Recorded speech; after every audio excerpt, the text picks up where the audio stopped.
हमारी संस्कृति में मैंने अभी सुना हूं कि कुछ जो संस्कार होते हैं जन्म विवाह मरण में, तो कुछ चीजें आज भी हमारे संस्कारों में दूसरे धर्म की चीजें घुसी हुई हैं।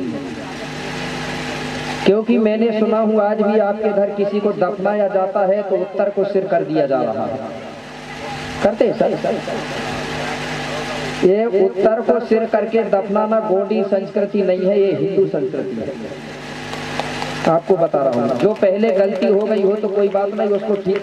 हमारी संस्कृति में दक्षिण को सिर किया जाता है क्योंकि हम दक्षिण भाग को शुभ मानते हैं, और जो ब्राह्मणी धर्म को मानते हैं वो उत्तर को शुभ मानते हैं क्योंकि वो उत्तराखंड से आए थे। इसलिए अगर हम उधर को करेंगे तो हम में और उनमें अंतर नहीं रहेगा। दूसरी बात, मैंने सुना हूँ कि किसी के घर में कोई खत्म होता है, मर जाता है तो मुंडन होता क्या है आपके घर? ये गोंडी संस्कृति नहीं है, हिंदू संस्कृति। हमारे में मुंडन नहीं होता। क्यों नहीं होता? कारण है, बता रहा हूँ आपको। ये मुंडन बाल किसने दिया था? बाहर से आए हुए विदेशियों ने। मैंने पहले दिन बताया ना, बाबा शंभू को जहर पिला दिया था। जब बाबा शंभू 13 दिन हो गए जहर में नहीं जागे तो विदेशियों ने सोचे कि इनके बाबा शंभू खत्म हो गए।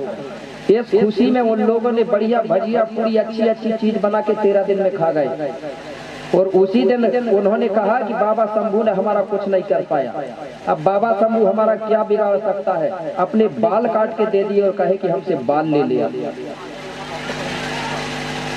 इसलिए बाल दिया जाता है। और हम लोग में 13वीं नहीं चलती, इसलिए आज हम 13वीं नहीं मानते, 10वां देश में 10 गात्र मानते हैं।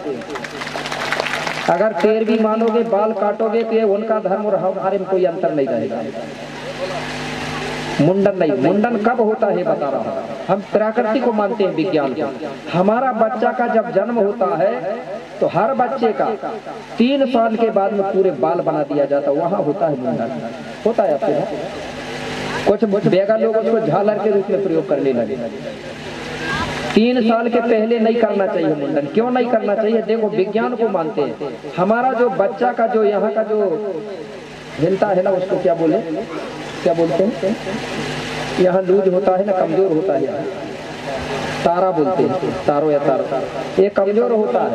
अगर हम 3 साल के पहले बाल काट देते हैं तो उसका दिमाग कमजोर हो जाता है, इसलिए वो चमड़ा कड़ा हो जाता है 3 साल में, तब उस बाल को काटा जाता है। तो वही हमारा मुंडन कहो या कुछ कहो, वही माना जाता है। बाकी 2 बार कोई मुंडन नहीं होता। ये पूरा देखा हूं मैंने, ये है। इसलिए इस चीज को भी अगर आप सभी लोग बैठ के विचार करके, विचार मंथन करके इस चीज को रोकेंगे तभी, नहीं तो फिर हम लोग मिक्स मान रहे हैं धर्म को। मिक्स चलेगा ना, मिक्सर, इस इधर भी उधर भी। दूसरी बात, हमारे देवी देवता में सिंदूर कुमकुम नहीं चढ़ते, हमारे में हल्दी चढ़ती है। ये धीरे धीरे होगा परिवर्तन। क्यों नहीं चढ़ती आपको संक्षेप में बता रहा हूँ। आपके गांव में कोई स्थान होगा जिसको महिषासुर या भैंसासुर मानते होंगे, मानते हैं ना? ये महिषासुर ये राजा था, गोंड राजा था बंगाल का। वो पूरा विवरण नहीं बता रहा हूं मैं, बहुत से लोगों को जानकारी होगी। उस राजा को विदेशी लोगों ने एक लड़की के द्वारा मरवा डाला, क्योंकि जब हमारे राजा महाराजाओं को बाहरी लोग मार नहीं पाते थे तो वो क्या करते थे, या तो राजा को दारू पिलाना सिखाते थे। अगर दारू में नहीं मरा या कब्जा में नहीं हुआ तो फिर वो वेश्याओं का प्रयोग करवाते थे। जैसे आज क्रिश्चियन धर्म चलता है ना, जब लोग अपने धर्म में ज्वाइंट नहीं लेते हैं तो वो महिलाओं का प्रयोग करते हैं। बोले तुम ये लड़की तुमको दे देंगे, तुम सिर्फ धर्म अपनाओ, ये चलता है ऐसा। तो क्या किया था, एक लड़की ने राजा महिषासुर को दारू पिलाना सिखाया और तलवार से खत्म करके, और उसका जो खून निकला था उसी का मांग भरी थी, और जो पैरों में लाली लगा थी। इसलिए पुरानी हमारी जो महिला रहती थी लाल रंग का सिंदूर कुमकुम का प्रयोग नहीं करती थी, क्योंकि ये हमारा राजा का खून है करके। अब नहीं जानती तो हमारे लोग करने लगे। पता नहीं है, इसमें आपकी गलती नहीं है। आप पूछ लेना सियानी दाइयों से, वो बिल्कुल मना करती थी, ये नहीं चलता, बोलती थी ना। खून माना गया, इसलिए लाल का प्रयोग नहीं करते थे माथे में, पैरों में। तो ये चीज, तो उसको आज हमारे गांव में उसको महिषासुर के नाम से मानते हैं। महिषासुर का मतलब होता है, मतलब जो हमारे भैंस होती है ना, उनका देव के रूप में पूजा होती है। उसको कुछ क्षेत्र में बोदाल पेन भी बोलते हैं, ये हमारा गांव का देवता होता है। कुछ चीजें ऐसी बदल चुकी हैं, तो मैं आपको वही मतलब मुख्य चीज बताने जा रहा हूँ।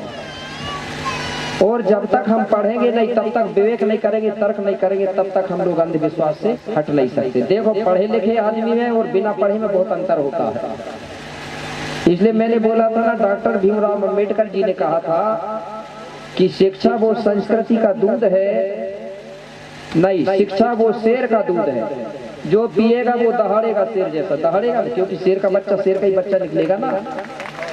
शिक्षा वो शेरनी का दूध है, जो पिएगा दहाड़ेगा, और जो नहीं पिएगा वो जानवर जैसे चिल्लाएगा। एक जानवर होता है ना जो रात को चिल्लाता हुआ हुआ हुआ और दिन में पता ही नहीं चलता। इसलिए पढ़ना बहुत जरूरी है।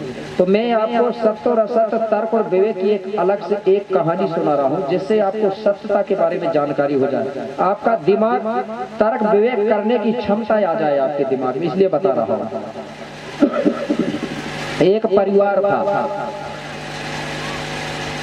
माता पिता जो थे दोनों अनपढ़ थे, कभी पढ़ाई ही नहीं था, दाऊ दाई मतलब दादा दाई। उनके बीच में एक लड़का का जन्म हुआ। तो वो लड़का को दाऊ दाई ने सोचे कि हमने तो कभी पढ़ा नहीं, लेकिन हम अपने बेटा को अच्छे पढ़ाएंगे, उसको स्कूल भी जाए। वो लड़का पढ़ते पढ़ते एमए फाइनल पढ़ लिया। जब वो घर में आया पढ़ के लड़का, तो दोनों माता पिता दाऊ दाई बड़े खुश भये। क्यों खुश भये? कि हमने कभी पढ़ा नहीं और हमारा बेटा तो बोले कॉलेज पढ़ा है।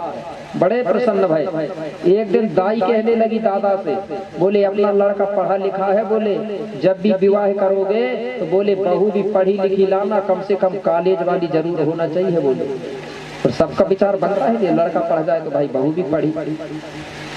जब उम्र हुई उसकी, जब विवाह हुआ, तो उनको किस्मत से मेरे भाई कॉलेज वाली बहू मिल गई। जब कॉलेज वाली बहू अगर कोई अनपढ़ के घर में आ जाए तो फिर दादा दाई तो इतने खुश होते हैं, अब क्या बताएं, होते हैं कि नहीं। अगर किसी के घर में अच्छी पढ़ी लिखी बहू आ जाए सुंदर सी, तो ससुर तो पीछे रहेगा, सास सबसे ज्यादा खुश होती है। तो वो सास की आदत थी, वो प्रतिदिन सुबह सुबह 4-5 घर बैठने जाती थी और बताती थी उनको मेरा बेटा पढ़ा है, मेरी बहू कॉलेज वाली। कई महिलाओं को गुस्सा भी आती थी। बड़ी बोले पढ़ी लिखी बहू ले आई तो पूरे गांव भर में बताती फिरती। बोले इसका तो ऐसा लगता, बोले बिना बताए खाना नहीं पचता होगा।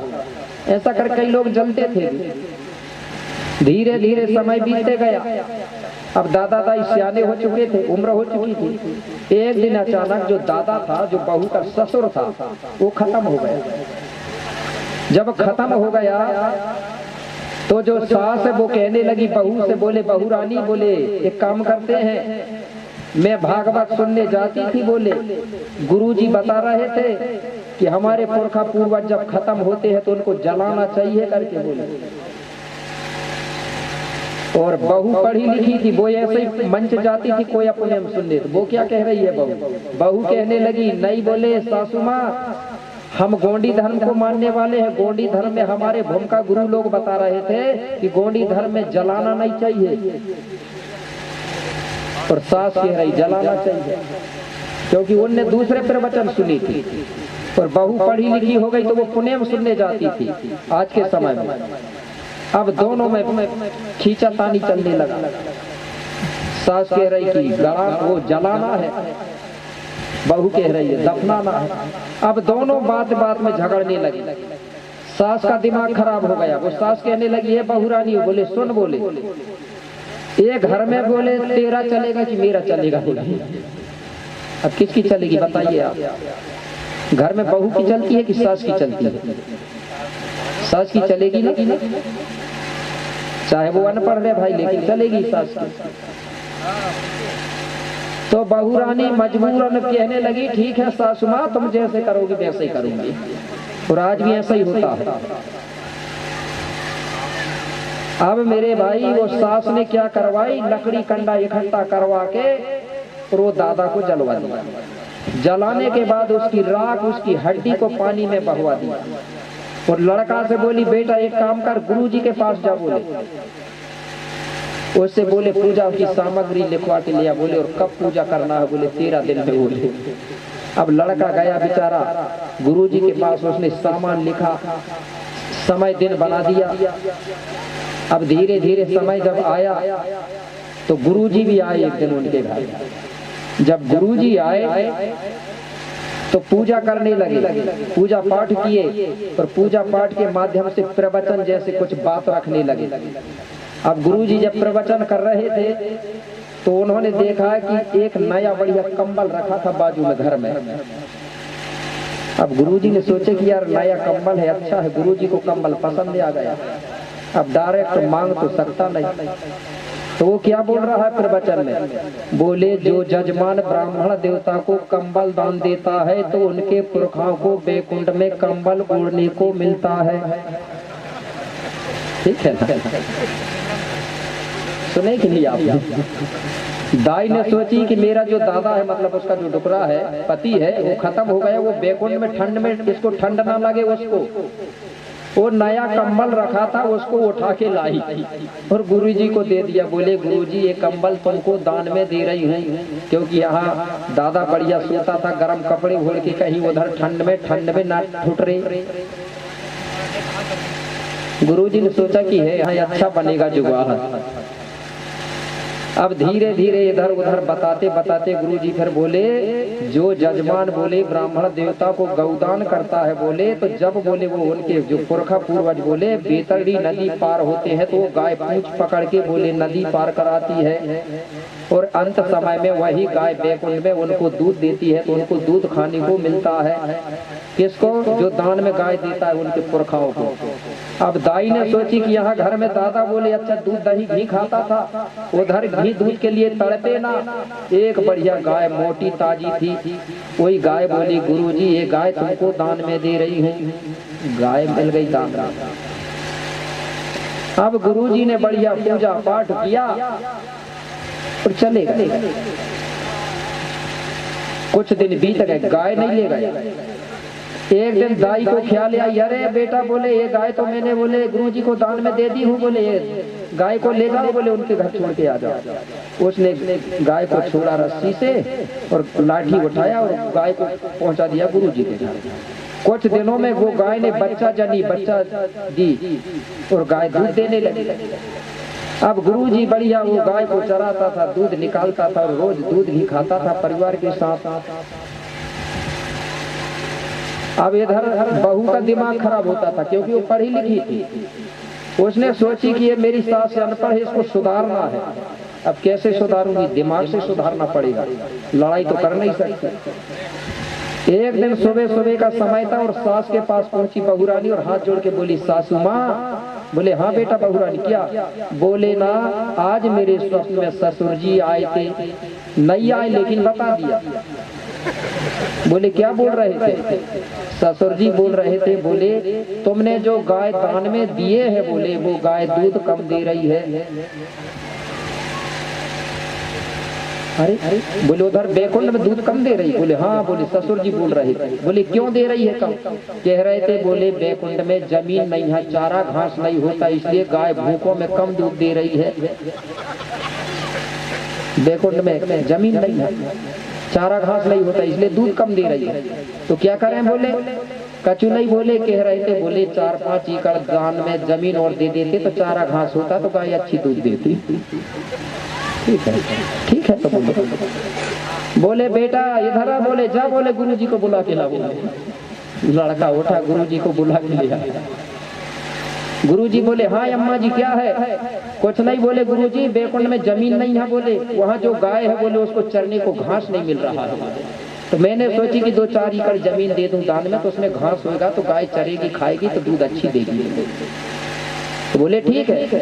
तो बोले गुरुजी ये जमीन दिख रही? बोले 5 एकड़ है, बोले ये तुमको दान में दे रही है। वो दाई ने दान में दे दिया जमीन।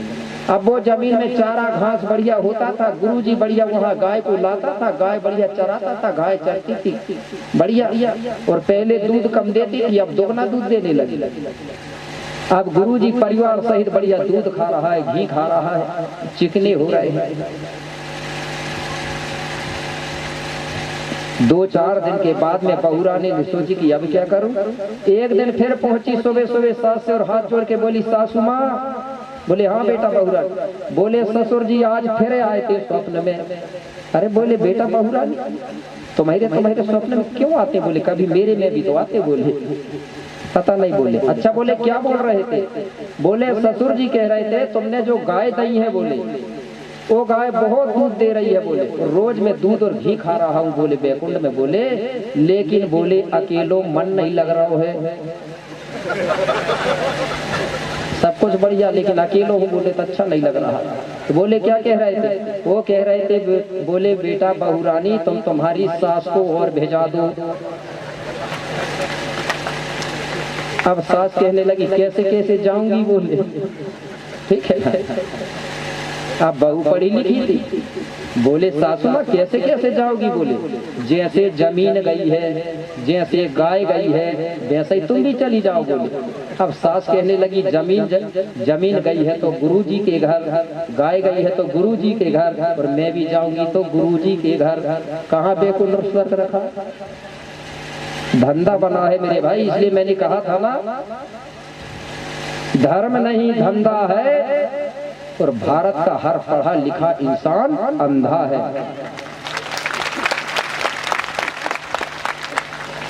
है ना। तो मेरे भाई कोई भी चीज को सुनने के बाद विवेक करिए, तर्क करिए, जो सही है उसको मानिए, जो गलत है उसको अलग कर दीजिए, नहीं तो लूटते पिटते रहेंगे मेरे भाई। मेहनत कर करके लूटते जाएंगे दूसरे लोग। ठीक है ना? इस चीज को समझना पड़ेगा। एक समाज को नहीं कह रहा हूं मैं, चाहे वो एससी का हो, ओबीसी का हो, एसटी का हो, माइनॉरिटी कोई भी हो।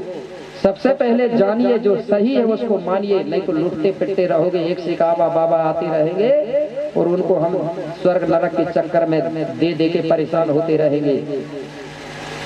जो आपको असली चीज बताता है उसको दीजिए, या जो अपना है उसको दीजिए। बिना फालतू के लोगों को देना बंद कर दीजिए, तो आप बचोगे, नहीं तो लुटते जाओगे।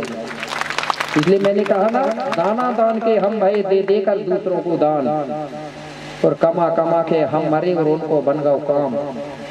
बन गया। ये है मेरे भाई सत्यता। ठीक है ना? कई लोग आए हमारे धरती में समझाने के लिए हमारे लोगों को, भारत के लोगों को, लेकिन हमारे लोगों ने समझ नहीं पाए। कोई भी डायरेक्ट नहीं बोलता, सिर्फ इशारा करता है ना। कबीरदास जी ने बहुत इशारा किया हमारे लिए। कैसे इशारा किया? हमारे लोगों को देखा ये लोग क्या करते रहे। एक दोहा है, वहाँ क्या दोहा है कि पत्थर पूजे हरि मिले। कहा है ना कि अगर पत्थर को पूजने से हरि मिलता है, भगवान मिलता है, तो क्या बोला कि पत्थर पूजे हरि मिले और मैं पूजूं पहाड़। पत्थर की कौन चलाई? मैं तो पहाड़ पूजूंगा। फिर भली बेचारी चाकिया जो पी से खाए संसार। इससे अच्छा तो वो चकिया की पूजा करना है, अच्छा जिससे हम आटा निकाल के खाते हैं। ऐसी बहुत सी चीज कहा है उसने, लेकिन हमारे लोगों ने फिर भी समझ नहीं पाया। तो इस प्रकार से मेरे भाई हमारी जो संस्कृति है वो सबसे अलग अलग है। किसी से हमारी संस्कृति मिलती नहीं। हमारा गोंडी धर्म इतना अच्छा है, आपको क्या बताऊं, कोई धर्म इसका माइन नहीं लगता। इसलिए किसी ने कहा है ना, मेरे गोंडवाना जैसा धर्म नहीं कोई। सुना है?